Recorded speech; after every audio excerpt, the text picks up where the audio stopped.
salle, j'aimerais rappeler que Mackenzie Bezos, la femme de Jeff Bezos, est entrée directement 30e position dans la liste de Forbes le jour où elle a divorcé de son mari. Donc je rappelle bien que si vous épousez un milliardaire ou une milliardaire, toujours se marier sous le régime de la communauté. Bien sûr. Et enfin, pour notre dernier candidat, je vous demande d'accueillir Gérard Filoche.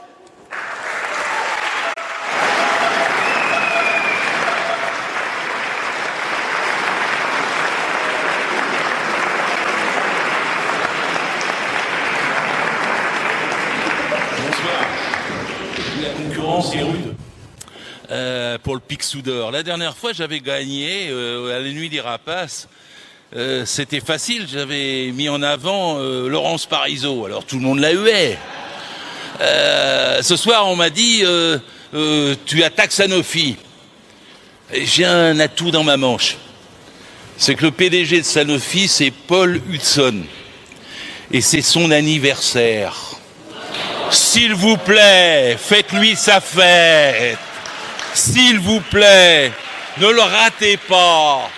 Alors il mérite le Picsou d'or parce que bon, c'est pas sa faute, son père était comptable, mais Paul Hudson, il sait compter, hein. Il est PDG depuis 2019, il a déjà 12 millions de raflés pour sa caisse personnelle. Il sait compter parce qu'en vérité, pour Sanofi, alors le chiffre d'affaires est de 37 milliards, plus 34% en 10 ans. Les bénéfices nets consolidés, c'est entre 3,8 et 6,2 milliards, mais ça représente plus 64% en 10 ans. Et il donne, c'est le record de tous ceux qui m'ont précédé, c'est pour ça qu'il mérite le Picsou d'or, il donne la moitié de ses profits en dividendes. La moitié.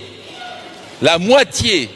C'est une entreprise dite de santé, une entreprise dite de pharmacie, une entreprise dite pour vous soigner. Et la moitié des dividendes de ces chiffres d'affaires consolidés, la moitié va aux dividendes. Alors, après, j'ai cherché qu'est-ce qu'il peut faire. Son père est comptable, sa mère, elle est décoratrice en vitrine de magasins. Ça lui va bien aussi à Paul Hudson, parce que pour la devanture, il sait faire. Avec rien derrière. Ça, il sait habiller sa société du point de vue des images. Il fait du beau papier glacé, il vend des produits chics et chicos. Mais derrière, il n'y a rien. Il n'y a pas de pharmacie, il n'y a pas de santé. Et il n'y a que du fric. Que du fric. Si vous voulez chercher les origines de Sanofi, alors il faut remonter à Elf Aquitaine déjà, hein, c'est pas rien. Après la chimie, branche Atochem, c'est pas rien. Ensuite ils achètent. Je vous épargne les dizaines de labos. Ils produisent pas, ils inventent pas, ils achètent. Et puis quand ils ont acheté, ils revendent avec des plus-values dessus. Ils ne produisent toujours pas, et quand il est question en fait d'arriver à produire, ils n'ont que des difficultés. Bon, ils inventent un produit pour contre les serpents, les piqûres de serpents en Afrique, et en vérité, les gens meurent plus du produit qu'ils reçoivent que de la piqûre de serpent.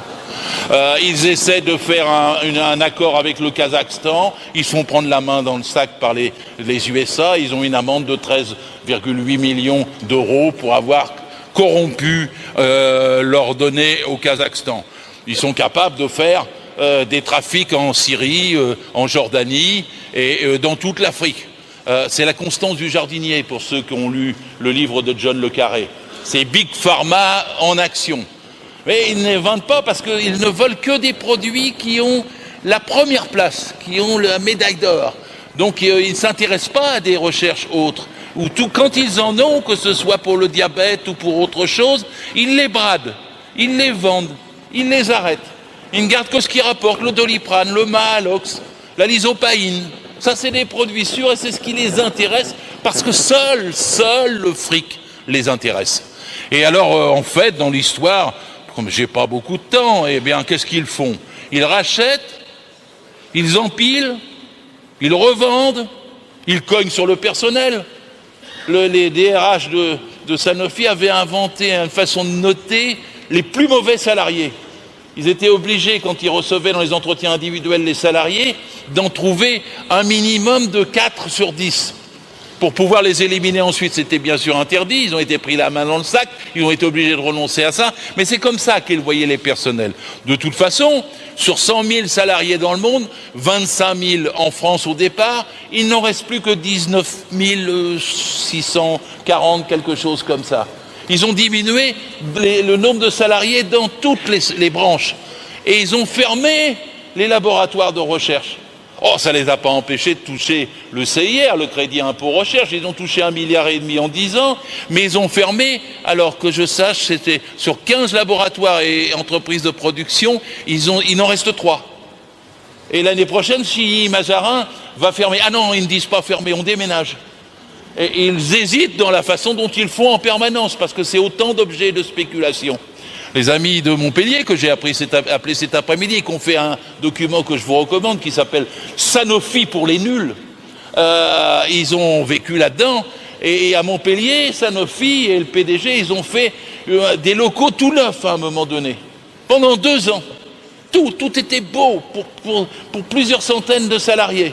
Puis ils ont changé d'avis, on ne sait pas pourquoi, et ils ont détruit ce qu'ils avaient fait. Tout ce qu'ils avaient fait. Ça a coûté 100 millions d'euros. Ils l'ont tout détruit, puis comme ils ne savaient plus quoi faire avec les lieux, ce sont des gens qui ont si peu d'idées en matière de pharmacie, de santé, mais il fallait bien habiller la chose. Ils ont fait un jeu d'échecs géant, comme si c'était une attraction. Il y a un jeu d'échecs géant à côté de Montpellier, qui est le produit de l'imagination de Paul Hudson.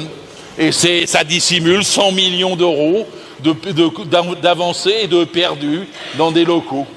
Les amis m'ont dit aussi, pense à dire quelque chose. Alors ça recroche une préoccupation actuelle. Je me bats parce que les Jeux Olympiques de 2024 devraient utiliser, tenez-vous bien, 75 000 bénévoles. Ils sont en train de les recruter. Ce ne sont pas des bénévoles, hein, ne confondez pas avec votre club de football, votre paroisse ou bien votre association. Ce ne sont pas des militants. Ce seront des gens qui travailleront 15 jours à 3 semaines pendant les Jeux Olympiques et 15 jours dans les Jeux Paralympiques. 75 000. Ils ne seront pas payés. Mais ils vont être recrutés, ils vont être sélectionnés, ils vont être formés, ils vont avoir des horaires qui pourront aller de 5h à 2h du matin, ils porteront un uniforme, ils pourront manger sur le pouce, certes, mais ils ne seront pas logés, et ils seront bénévoles. Je trouve que quand on a 2 600 000 chômeurs, et quand on a 25% de jeunes parmi ces chômeurs, faire 75 000 bénévoles aux Jeux Olympiques est quand même un sacré toupet.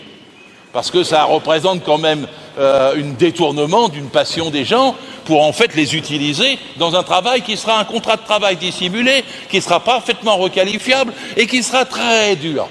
Et pourquoi je vous parle de ça?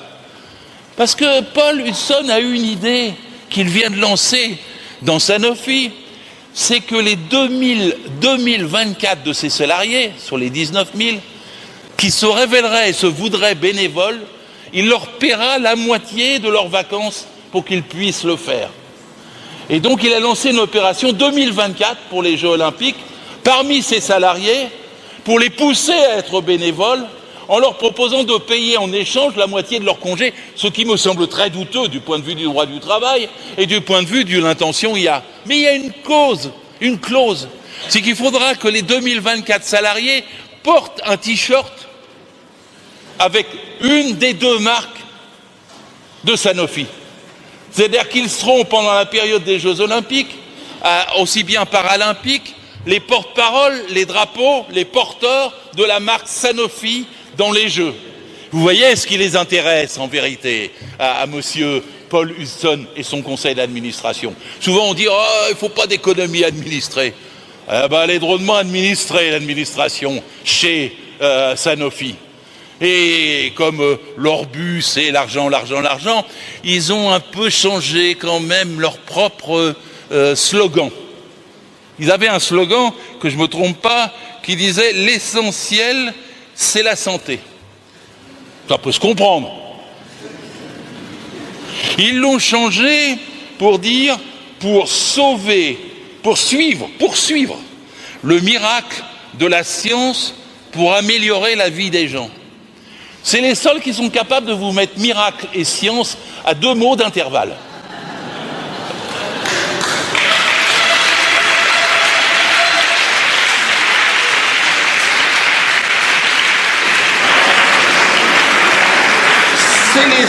c'est les seuls qui sont capables d'annoncer qu'ils vont faire un vaccin, de ne pas le faire, de dire que les USA vont le leur acheter plus cher que l'Europe, d'être obligés de se rétracter, et ensuite d'acheter les vaccins des autres pour essayer d'être quand même dans le coup, en achetant des millions, centaines de millions de doses de vaccins par-ci, par-là, parce que leur propre laboratoire de recherche, avant, ils l'ont fermé. Parce que les crédits impôts recherche, avant, ils les ont dilapidés. Parce que l'ensemble de la trajectoire qu'ils ont fait suivre à leur entreprise est le contraire des buts affichés de l'entreprise et de sa fonction. C'est comme ça que ces capitalistes-là arrivent à détruire toute industrie, tout espoir, pour ne réduire qu'au fric, à la finance, au fric, à la finance, pour pouvoir rogner sur chaque local, sur chaque slogan, sur chaque personne, sur chaque salarié, pour pouvoir les traduire en dividendes. Et le mot dividende devrait remplacer le mot Sanofi. Alors je vous demande de leur attribuer le Picsou d'or, notamment au PDG, notamment à Paul Hülsen. Faites-lui sa fête ce soir. Faites-lui sa fête.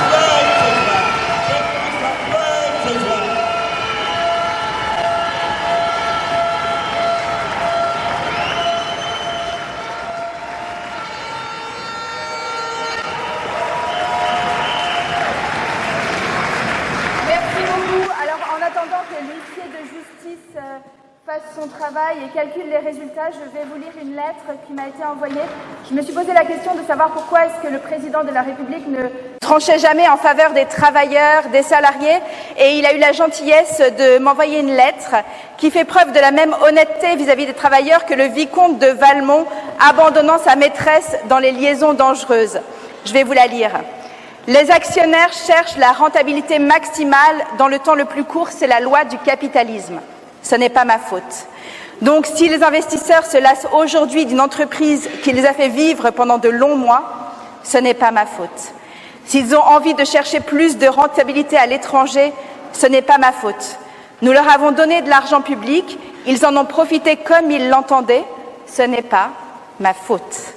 Aujourd'hui, le libéralisme que j'aime éperdument exige que je vous sacrifie, ce n'est pas ma faute. Je sens bien que voilà pour vous qui m'avez élu une belle occasion de crier au parjure, mais si la nature n'a accordé aux hommes politiques que l'amour du pouvoir tandis qu'elle n'a accordé aux travailleurs que celui du pain quotidien, ce n'est pas ma faute. Trouvez d'autres emplois, comme nous irons nous-mêmes dans d'autres administrations, ce conseil est bon, très bon. Si vous le trouvez mauvais, ce n'est pas ma faute. Adieu, chers travailleurs, je vous ai gouverné avec plaisir, je vous quitte sans regret. Je reviendrai peut-être, ainsi va le monde, ce n'est pas ma faute.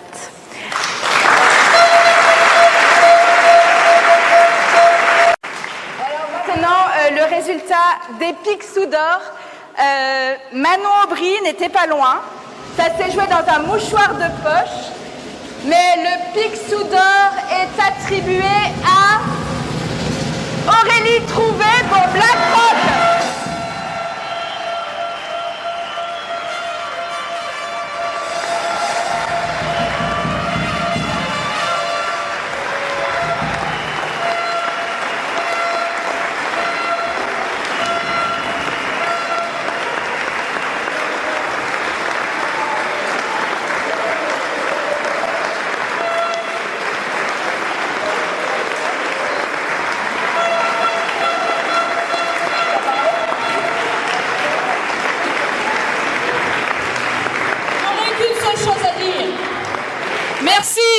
Merci vraiment BlackRock, on est vraiment les meilleurs.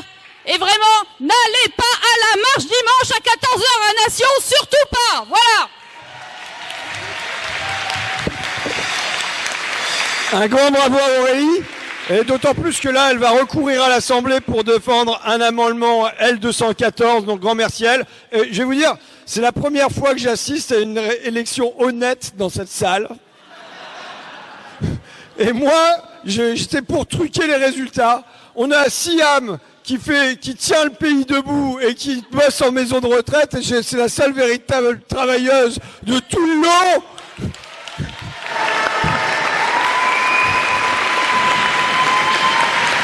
Mais non, on va se le partager.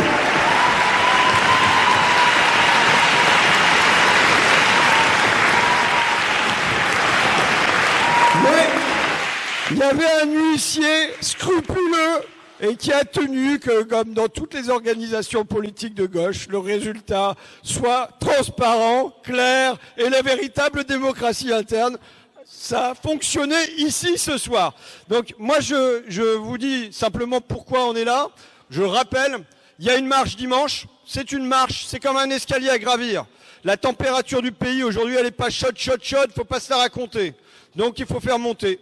Il y a une marche à monter dimanche, il y a une deuxième marche à monter mardi, et les choses, quand la mayonnaise prend, ça peut aller vite. Donc notre boulot dans les semaines et les mois qui viennent, c'est de faire prendre cette mayonnaise avec, je dis comme je le pense, moi j'ai gagné sur cette fracture au bas dans un coin comme le mien. Et je pense que c'est la seule manière dont on puisse gagner, c'est ce qu'on a fait ce soir, c'est montrer le haut, montrer le bas et dire est-ce que vous trouvez que c'est juste ça ? Est-ce que vous trouvez que c'est juste? Et simplement, les gens, ils éprouvent profondément ce sentiment d'injustice. Ils vont leur donner un canal par où ça se passe. Et bon, on a une campagne en cours. Hein. Vous pouvez vous prendre, c'est gratuit, c'est offert par Fakir et par Picardie Debout. Vous avez un 4 pages à la sortie qui, je pense, est vachement bien fait. Pour vous, pour vos argumentaires, pour distribuer auprès de vous sur super profit contre super retraite, et pour qu'à la fin, c'est les super retraites qui vont gagner. Et à la fin, c'est nous qu'on va. Et à la fin, c'est nous qu'on va.